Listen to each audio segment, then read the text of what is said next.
نحمده ونصلی علی رسول الکریم اما بعد۔ آج مفتی شمائل صاحب دامت برکاتہم کی اور جاوید اختر کی میں نے بحث سنی۔ صحیح بات یہ ہے کہ دنیا میں 3 قسم کے لوگ ہیں۔ کچھ لوگ وہ ہیں جو ایک خدا کو مانتے ہیں اور اسی سے مانگتے بھی ہیں، اسی کی عبادت کرتے ہیں، توحید جس کو کہتے ہیں، یہ اسلام میں ہے۔ دوسرے وہ آدمی ہیں جو ایک خدا کو مانتے ہیں، گاڈ کو ضرور مانتے ہیں، بھگوان کو، گاڈ کو، اللہ کو مانتے ہیں، لیکن اس کے ساتھ شرک کرتے ہیں، یعنی دیوی کو، دیوتاؤں کو، دوسروں کو بھی خدا کا درجہ دیتے ہیں، اس کی عبادت بھی کرتے ہیں، اسے مانگتے بھی ہیں۔ ہندو میں ہے یہ، اس کی عبادت کرتے ہیں بھگوان سے، اس کو مانگتے بھی ہیں۔ ایسے لوگ 95% ہیں جو خدا کو مانتے ہیں۔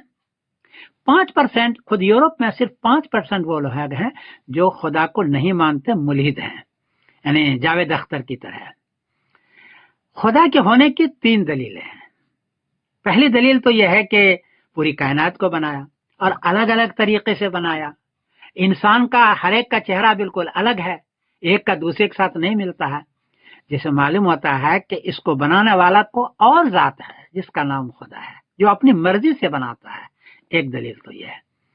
دوسری دلیل یہ ہے کہ جو لوگ کہتے ہیں کہ ہم خود بنے ہیں، خود تو خود اگر آپ بنے ہو تو خود مر کے دکھلاؤ نا جی، مر کر کے دکھلاؤ۔ خود بنے ہو تو خود مر بھی سکتے ہو نا، ذرا دکھلائیں۔ آپ کی جوانی ڈھل رہی ہے، بڑھاپا آ رہا ہے، آپ نہیں چاہتے کہ جوانی ڈھلے، تو آپ جوانی کو روک کے تو دکھلائیں، کر سکتے ہیں آپ؟ اگر آپ جوانی اپنی روک نہیں سکتے جو آپ کی مرضی کے خلاف ہے، تو اس کا مطلب ہے کہ کوئی آپ کی جوانی کو بنا رہا ہے یا ڈھال رہا ہے، اسی کا نام خدا ہے۔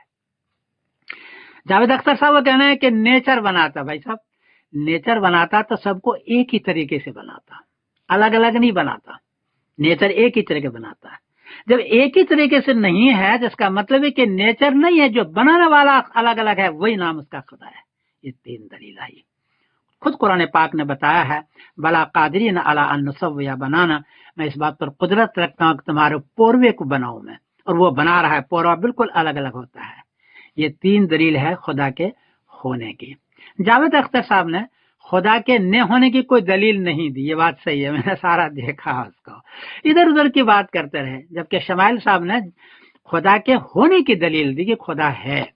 البتہ یہاں گناہ ہوتا ہے، یہ ہوتا ہے، وہ ہوتا ہے، سارا ہوتا ہے، تو اس کا یہ مطلب نہیں کہ خدا نہیں ہے، بلکہ یہ ٹیسٹ کی جگہ ہے، امتحان کی جگہ ہے۔ تو اللہ نے دونوں چیز رکھی، اچھائی بھی اور برائی بھی، اور اس کا امتحان میں پاس ہونے کے بعد رزلٹ قیامت میں ہوگا۔ بہرحال میں مفتی شمائل صاحب کو مبارکباد دیتا ہوں، آپ نے بہت اچھا ڈیبیٹ کیا، اور جاوید اختر صاحب کو کا کوئی جواب نہیں بنا۔ خود ہندو مانتا ہے نا خدا کو، بھگوان کو مانتا ہے وہ، تو اس کے پاس کوئی دلیل نہیں تھی۔ میں اس مبارکباد دیتا ہوں۔ میں سمیت القاسم بول رہا ہوں مانچسٹر سے۔ السلام علیکم ورحمۃ اللہ وبرکاتہ۔